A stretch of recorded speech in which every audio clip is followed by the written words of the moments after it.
వాళ్ళకి ఫీవర్ అనేది కూడా రావచ్చు. ఇన్ఫెక్షన్ చాలా సివియర్‌గా ఉంటే. ప్రాపర్‌గా ట్రీట్మెంట్ చేసుకోకపోతే రిపీటెడ్‌గా ఇన్ఫెక్షన్స్ రావచ్చు. అంటే ఒక సంవత్సరంలో 3, 4 అటాక్స్ అవ్వచ్చు. దాన్ని రికరెంట్ యూరినరీ ట్రాక్ట్ ఇన్ఫెక్షన్స్ అంటాము. తర్వాత వెరీ సివియర్ కేసెస్‌లో ఒక్కొక్కసారి ఈ యూరిన్ ఇన్ఫెక్షన్స్ బ్లాడర్ నుంచి రివర్స్‌గా ఎళ్లి కిడ్నీస్‌ని ఎఫెక్ట్ చేసి కిడ్నీ డ్యామేజ్ కూడా చేయొచ్చు. దాన్ని పైలోనెఫ్రైటిస్ అంటారు. అప్పుడు చాలా తీవ్రమైన ఫీవర్ వచ్చి కిడ్నీస్‌లో పస్ వచ్చి ఇన్ఫెక్షన్స్ అయ్యే అవకాశం ఉంటది. అందుకని ఎప్పుడూ దీన్ని నెగ్లెక్ట్ చేయొద్దు. సెల్ఫ్ మెడికేషన్స్ తీసుకోకుండా ఇన్ఫెక్షన్స్ రాగానే డాక్టర్ దగ్గరికెళ్ళి ఎంత తీవ్రతగా ఉంది ఇన్ఫెక్షన్ అనేది అసెస్ చేసుకొని కరెక్ట్ అప్రోప్రియేట్ యాంటీబయోటిక్స్ వాడుకోవటం అనేది చాలా ఇంపార్టెంట్.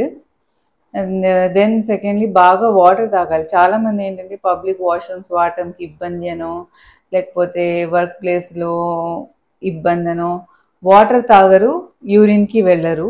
ఇది చాలా డేంజరస్ ప్రాక్టీస్.